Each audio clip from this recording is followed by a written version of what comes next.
Bonjour à tous et bienvenue dans Multisport. Cette semaine, nous parlerons cross avec les interrégionaux à Brest et tennis avec le deuxième Open de tennis de Quimper. Nos invités pour débuter cette émission, Sandra Lévenez. Bonjour Sandra. Bonjour. Et Benoît Nicolas, deux des héros de ces interrégionaux qui se sont déroulés hier à Brest.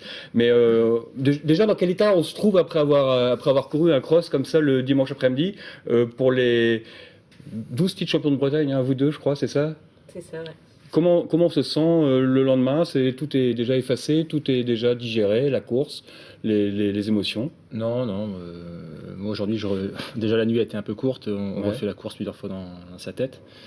Et après aujourd'hui, on lit la presse. On se dit tiens, j'aurais peut-être couru différemment en voyant les interviews d'après-course. Bon, c'est fait maintenant. Sandra? Ouais, non, c'est vrai que maintenant, voilà, l'objectif, c'est de récupérer puis de repartir à l'entraînement. Donc, non, c'est un bon moment. Et puis, c'est vrai que, comme dit Benoît, on lit la presse.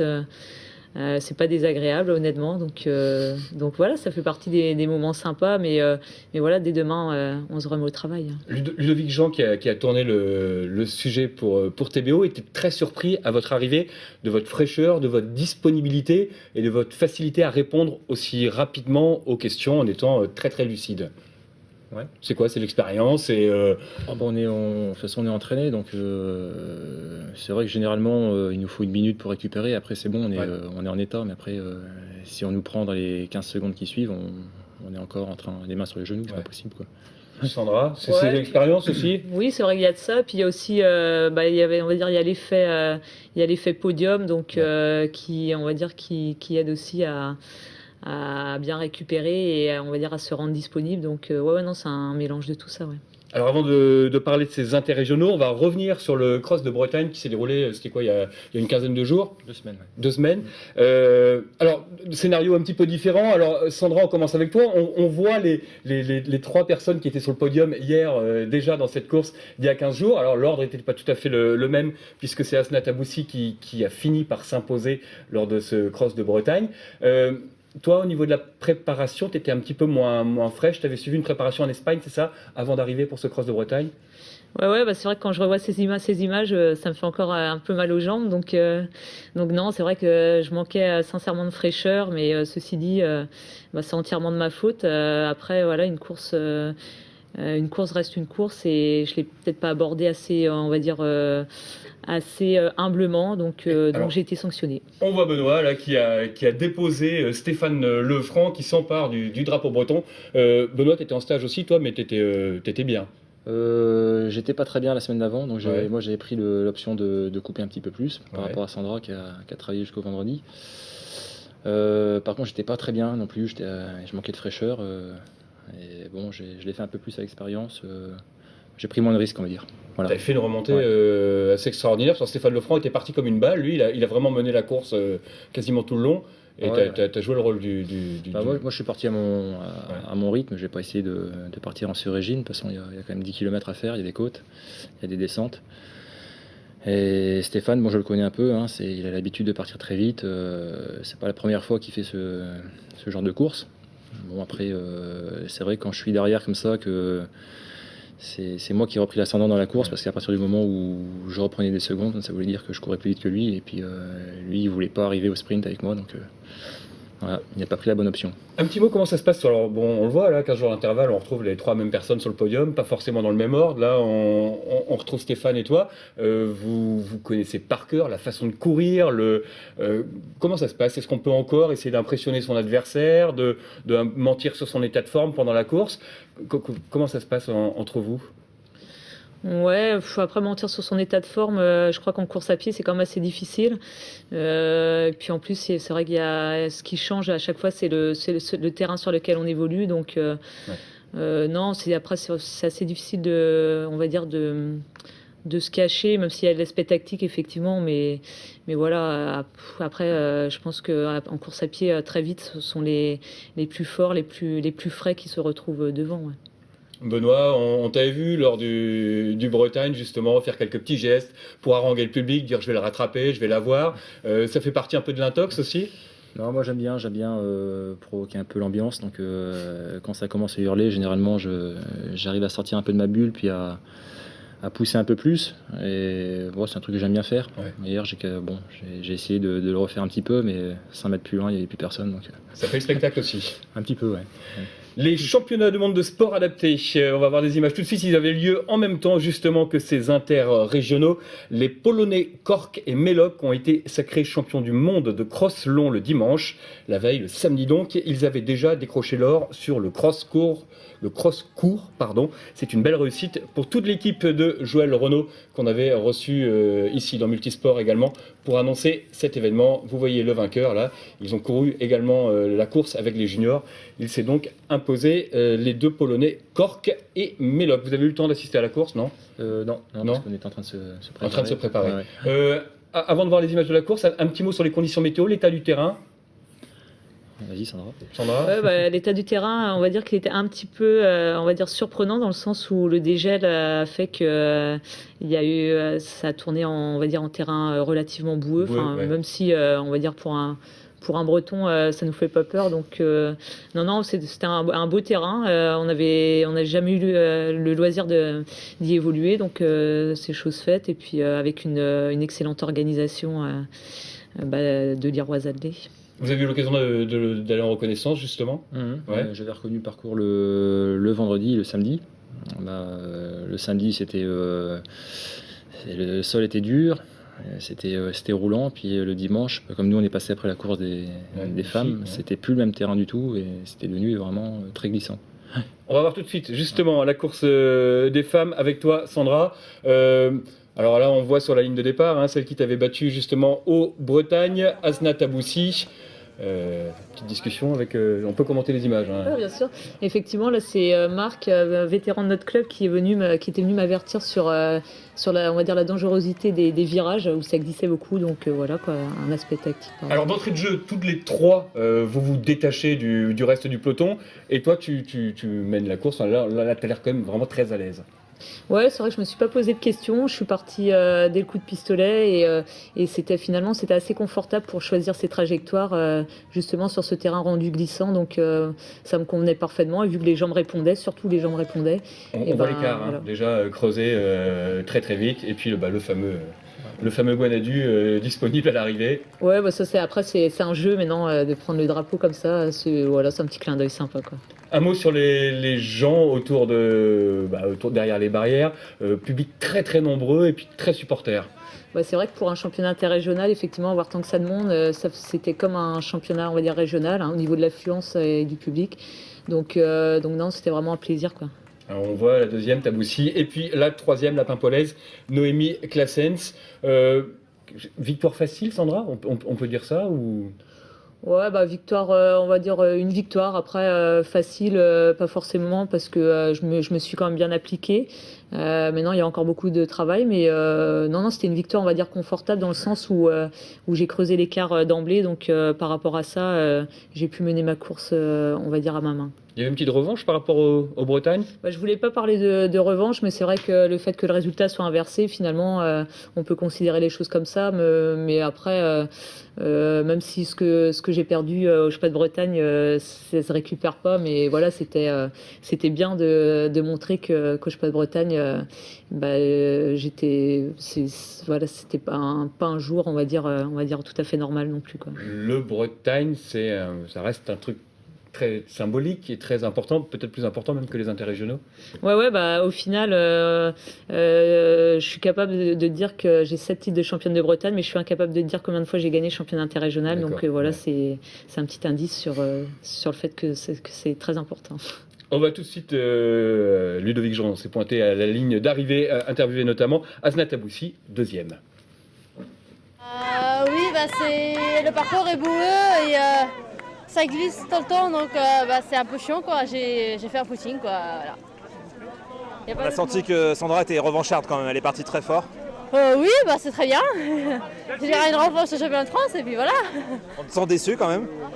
Je suis déçue parce que j'ai pas l'impression d'avoir été à fond, quoi, à bloc tout le temps, donc le parcours il glisse et tout, et moi je reste toute une course de travestible, donc le cross c'est bien, et quand c'est tout plat et pas boueux c'est bien, mais là ça glissait partout dès que j'arrivais pas à relever mes jambes parce qu'il y a de la boue partout, donc c'est pas grave.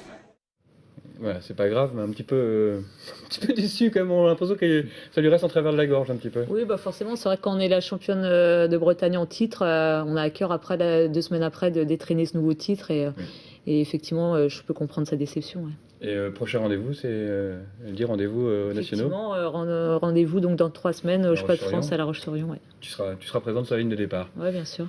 Ce qui ne sera pas forcément le cas. Est-ce que tu as eu l'occasion de voir la course de Sandra ou est-ce que toi tu es dans une préparation particulière, psychologique Non, moi, échauffement quand je m'échauffe, c'est généralement je suis la course Tu faisais ta teinture. en même temps un petit peu. C'est ce qu'on me dit dans l'oreillette. Hein. Les bonnes vannes ont un auteur. C'est Ludo en régie. Ouais, donc non, mais... Merci Ludo.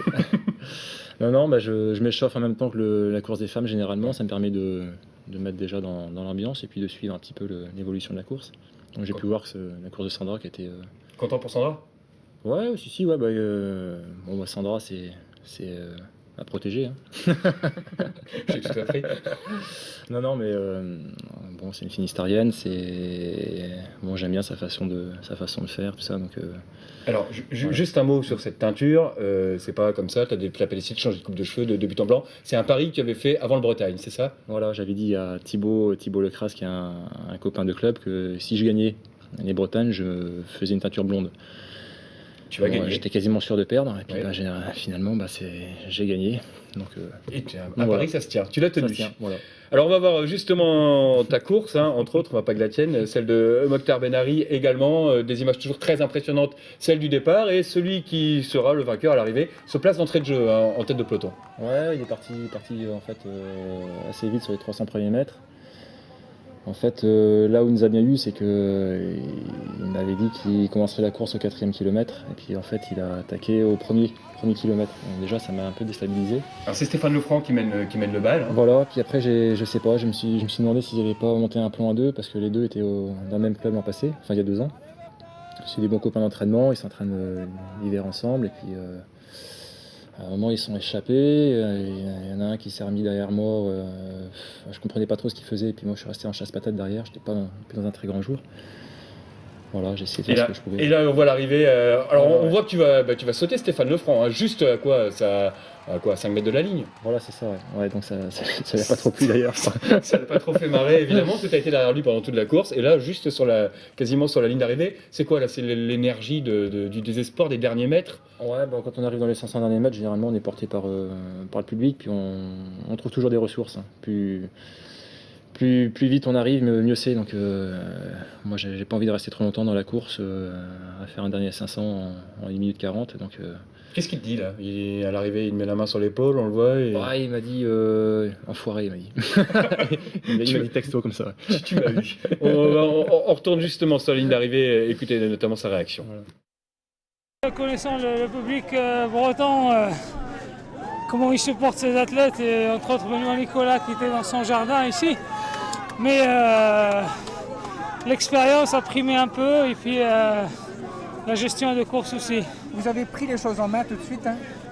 Ouais, au début de course, c'était surtout pour se dégager des autres, pour être un peu en tête, entre guillemets, tranquille, éviter les bousculades et les chutes éventuelles. Il y a eu un petit passage à vide à mi-course. Quand Stéphane Lefranc a attaqué, j'étais un peu dedans, mais bon, vite récupéré, et puis j'ai essayé de revenir mais très vite sur lui, et puis après le contrer, quoi. Mokhtar était au-dessus du lot. C'était au-dessus de nous, donc il mérite le titre. Plus déçu comme dans le double quand même à 2 mètres de la ligne. Enfin, ça rend vraiment sur lui, et j'étais à fond, je savais bien qu'il revenait, mais quand j'ai vu l'arrivée, je me suis dit c'est bon, le finir deuxième, et à 2 mètres, là, ça m'a fait mal. Surtout que je n'avais pas relâché en plus. Ça fait 2 fois en 2 semaines. Ouais, là, c'est comme ça, c'est le jeu. Tu peux dégoûter la deuxième fois là comme ça? Déjà la première, déjà il y a eu l'an passé au régional, j'avais battu, donc déjà il était un petit peu déçu, mais alors ça fait 3 fois d'affilée à peu près en 1 an, donc ça fait. Ça commence à faire. Surtout que chronométriquement il est quand même nettement au-dessus, quoi. C'est D'accord, 28-38 au 10 000. Mais il finit moins bien que toi. Ah, il manque un peu de finish, c'est sûr. Ouais. Il manque un peu de finish. Alors toi, tu ne seras pas au championnat de France à La Roche-sur-Yon dans 3 semaines. Non. Tu mets fin à ta saison de cross. Je préfère, ouais, parce que bon. Il y a le duathlon maintenant, c'est ça? Il y a le duathlon à faire, il y a des manches, il y a 5 manches à faire. d'ici septembre. C'est des manches qui sont quand même assez dures, assez longues. Et puis j'ai un 10 km à faire où je dois faire moins de 30 minutes jusqu'à fin juin. Donc il faut aussi que je me prépare pour ça. Donc c'est pas évident de tout faire, quoi. Vice-champion d'Europe de duathlon. Champion d'Europe. Champion d'Europe de Ouais. duathlon. Mm. C'est pas mal. C'était bien. C'était Non mais un bon je veux moment. dire, t'es passé d'une discipline à l'autre assez de Ouais. façon, enfin, même les spécialistes disent c'est assez incroyable de aussi Ouais. vite d'aller aussi loin et aussi haut. J'étais aussi surpris que ça se passe comme ça aussi vite. Puis je sais pas, j'avais compté un peu sur mes qualités de coureur à pied. Après sur le vélo, j'ai essayé de faire ce que je pouvais. Ça s'est bien passé ce jour-là. Voilà, mais il y a une faille dans le duathlon qui est utilisable aussi, quoi.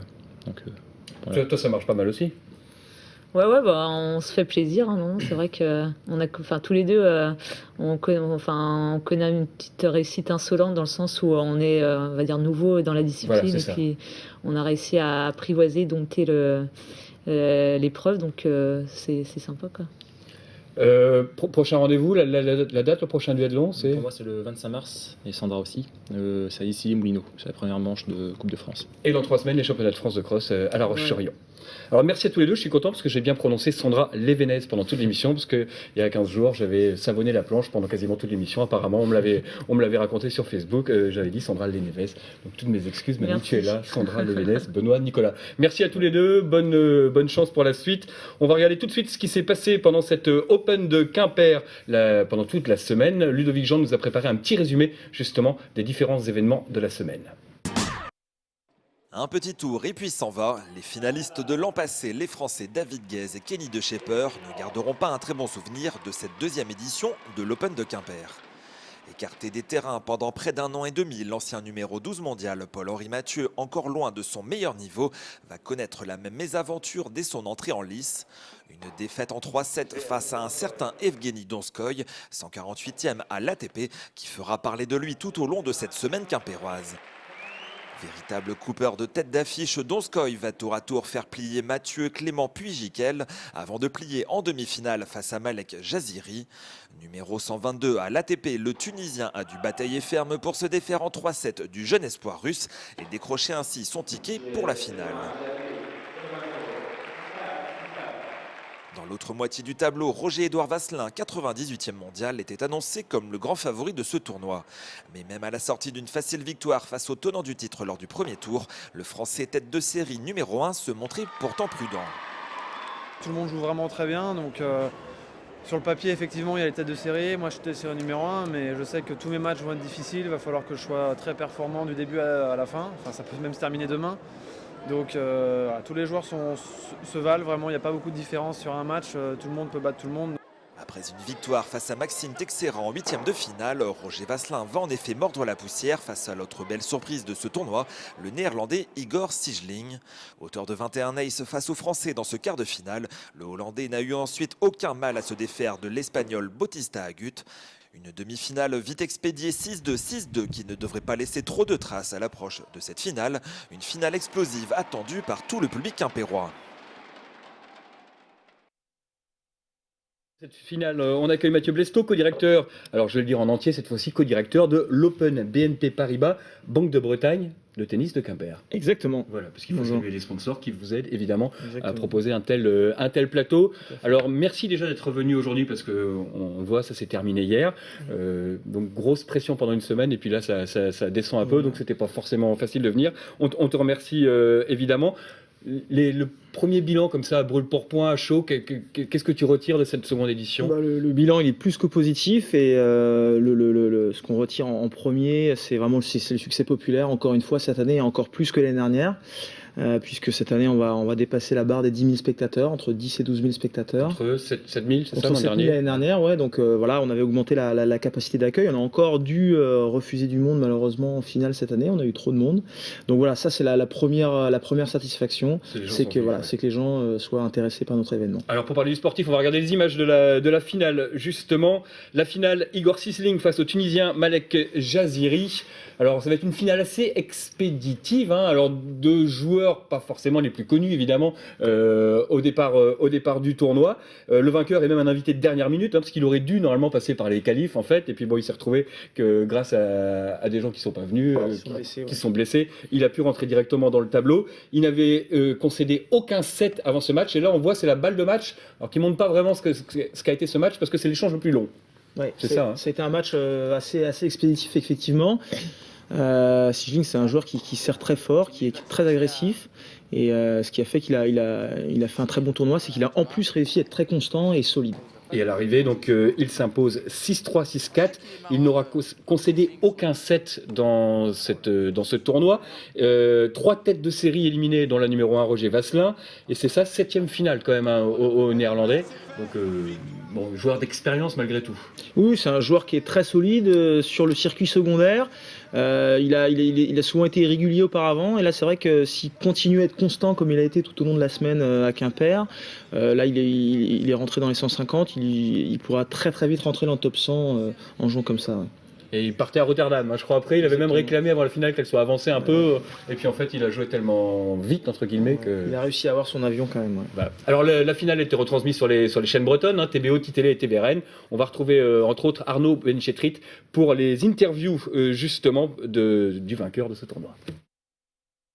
Igor, congrats for your match.